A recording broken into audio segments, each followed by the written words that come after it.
May napili ng service provider ang COMELEC para sa bagong transmission system na gagamitin sa 2025 midterm elections. Di gaya ng lumang transparency server, mas iwas glitch daw ang bagong sistema. Mas bibilis din daw ang paglabas ng resulta ng botohan. Nasa frontline ng balitang yan, si Mean Los Baños.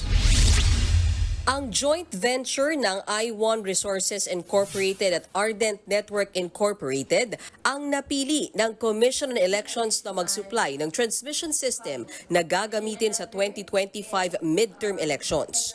Mahigit 1.4 billion pesos ang halaga ng kontrata na nakuha ng joint venture para sa Secure Electronic Transmission Services o SETS. Sabi ng COMELEC, bukod sa mas mura, naging bentahe ng nanalong bidder ang binida nilang proposal para sa mas mabilis na transmisyon ng resulta ng botohan. Taliwas sa nakagawi ang transparency server na nag-iisang pinagkukunan ng media at election watchdogs ng kopya ng mga transmit na boto sa bagong sistema sa 2025, direkta nang ibabato ng bagong transmission system ang boto sa 5 piling servers. Mas maraming pagkukunan ng kopya ng mga boto, kaya mas transparent na raw ang magiging halalan. Lumalabas ngayon na dahil nga wala ng transparency server, wala lang isang entity lang. For example, ang may control ng transparency. Ngayon, madami na tayong sources ng data na nanggagaling sa presinto na pwede natin ma-compare. Ngayon, you have so many entities na makakatanggap. Naka-send to all kasi lahat po yan. Siguro merong difference lang pag nagpadala ng mga 2 seconds. Pero yung 2 seconds naman na yon sa ating palagay hindi ganun kahaba para magkaroon ng variance yung results. Matagal ng issue tuwing eleksyon ang alegasyon ng dayaan. Madalas, kini-question ng mga nagpo-protestang kandidato ang transmission ng mga boto. Dahil dito, tiniyak ng COMELEC na kayang ma-audit ang mga makinang ibibigay ng kumpanya.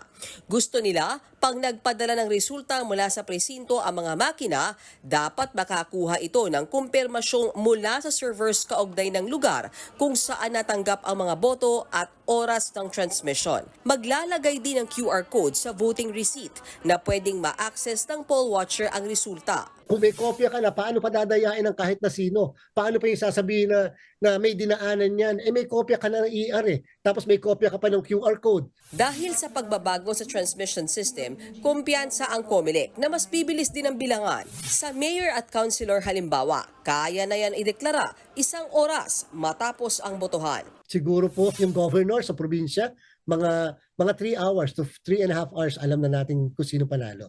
Inabukasan palagay ko yung sa national naman, pero siguro madaling araw ng the day after the election, more or less alam na natin kasi by that time mga nakaka 90 to 95% transmission na tayo. Titiyakin naman daw ng COMELEC na sasailalim sa source code review at papasa sa international certification ang gagamiting system. Maglalagay din daw sila ng data center para mas madali ang monitoring. Magtatransmit o magpapadala rin ng resulta sa DICT. Nagbabalita mula sa Frontline, Mean Los Baños, News 5. Mga kapatid, Jiggy Manikad po, iba na ang may alam at may pakialam sa panahon ngayon.